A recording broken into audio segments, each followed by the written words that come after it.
अस्सलाम वालेकुम everyone, welcome to HD math tutorials. Solid mechanics की एक और न्यू वीडियो के साथ मैं हूं हसनैन दानिश। आज के लेक्चर में हम एक इम्पॉर्टेंट रिजल्ट को प्रूव करना सीखेंगे कि principal stresses must be real.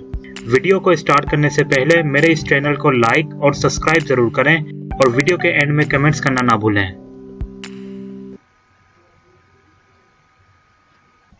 यहाँ हम दो रिजल्ट्स डिस्कस करेंगे। पहले रिजल्ट में हम ये प्रूफ करेंगे कि प्रिंसिपल स्ट्रेसेस रियल होती हैं और दूसरे रिजल्ट में हम ये प्रूफ करेंगे कि अगर हमारे पास प्रिंसिपल स्ट्रेसेस मुख्तलिफ हों तो उनकी प्रिंसिपल डायरेक्शन ऑर्थोगोनल होती है। इट मीन्स डेट उनकी प्रिंसिपल डायरेक्शन एक दूसरे के परपेंडिकुलर होगी। चलिए आए अब हम रिजल्ट 1 को प्रूफ करते हैं। Principal stresses must be real. हमें पता है कि कैली हैमिल्टन इक्वेशन, जिसको हम क्यूबिक इक्वेशन भी कहते हैं, वो कुछ इस तरह से होती है। Sigma cube minus first stress invariant sigma square plus second stress invariant sigma minus third stress invariant equal to 0। जब हम इस कैली हैमिल्टन इक्वेशन को सॉल्व करते हैं तो हमें इसके 3 रूट्स मिलते हैं सिग्मा की टर्म्स में, जिसको हम प्रिंसिपल स्ट्रेसेस भी कहते हैं। मतलब जो कैली हैमिल्टन इक्वेशन के रूट आते हैं इन्हें हम प्रिंसिपल स्ट्रेसेस के रूट भी कहते हैं। अब हमें यहाँ ये प्रूफ करना है कि प्रिंसिपल स्ट्रेसेस रियल होती हैं। इसके लिए हम क्या करेंगे, जो कैली हैमिल्टन इक्वेशन के रूट्स आए हैं इन्हें हम रियल प्रूफ करेंगे, विच इम्प्लाइज डेट कि प्रिंसिपल स्ट्रेसेस के रूट्स भी रियल होंगे।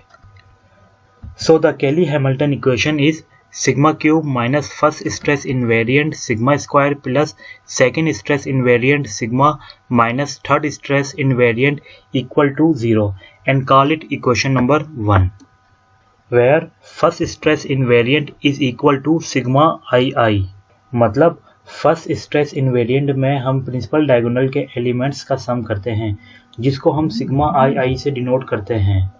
इसी तरह से सेकंड स्ट्रेस इनवेरिएंट में हम प्रिंसिपल डायगोनल के एलिमेंट्स के माइनर का सम मालूम करते हैं, जिसको हम इस तरह डिनोट करते हैं 1/2 times sigma i sigma j minus sigma i j. और थर्ड स्ट्रेस इनवेरिएंट में हम जो स्ट्रेस टेंसर दिया जा रहा होता है उसका डिटरमिनेंट मालूम करते हैं, जिसको हम डिटरमिनेंट ऑफ सिग्मा आई जे से डिनोट करते हैं। और हमें यह भी पता है कि स्ट्रेस टेंसर मतलब सिग्मा आई जे के जो कंपोनेंट्स होते हैं वो रियल होते हैं।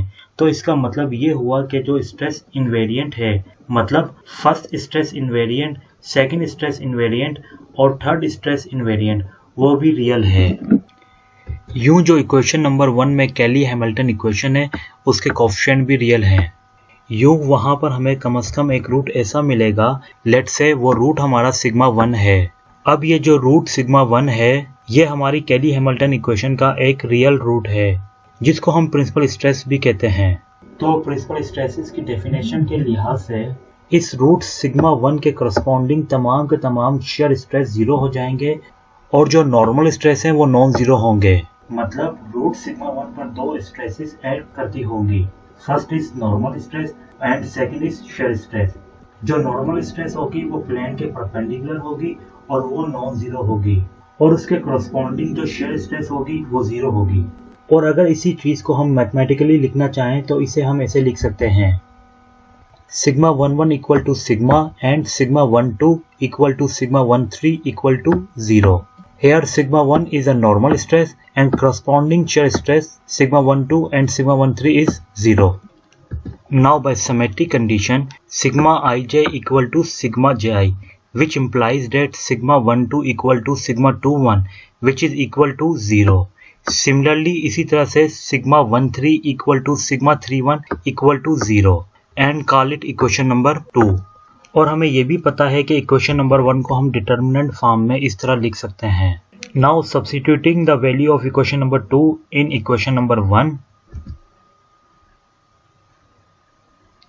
We get this sigma 1 minus sigma 0 0 0 sigma 22 minus sigma sigma 23 0 sigma 32 sigma 33 minus sigma equal to 0।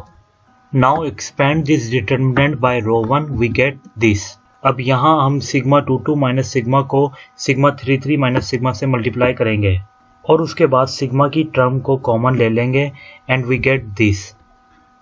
Now rearrange the sigma term, we get this. Now here this equal to 0 और this equal to 0। This is quadratic equation in sigma. To solve sigma 1 minus sigma equal to 0, we get this and call it equation number 3. Now अब हमें इस quadratic equation के roots की nature को check करना है, तो इसके लिए हम डिस्क्रीमेंट वाला फार्मूला यूज करेंगे, जो कि ये है discriminant equal to b square minus 4ac. Here a equal to 1, b equal to this and c equal to this. Now putting these values in above discrement formula, we get this. अब यहाँ हम -4 को इस bracket के अंदर multiply करेंगे and we get this. Now expand this term by using square formula and minus this term and close them again square formula. We get this term and call it equation number 4. यहाँ हम देख सकते हैं कि ये whole term greater than और equal to 0 है, क्योंकि अगर हम फर्स्ट टर्म सिग्मा 2 में से सिग्मा 3 को माइनस करें और उसका स्क्वायर करें तो वो पॉजिटिव आएगा। इसी तरह से सिग्मा 3 का स्क्वायर करें और 4 से मल्टीप्लाई करें तो हमें एक पॉजिटिव नंबर मिलेगा। यूँ ये होल टर्म ग्रेटर देन और इक्वल टू 0 है। इसका मतलब ये हुआ कि क्वाड्रेटिक इक्वेशन के जो रूट हैं वो रियल हैं। यूं इक्वेशन नंबर 3 और 4 से हम कह सकते हैं कि तमाम के तमाम प्रिंसिपल स्ट्रेसेस रियल होते हैं।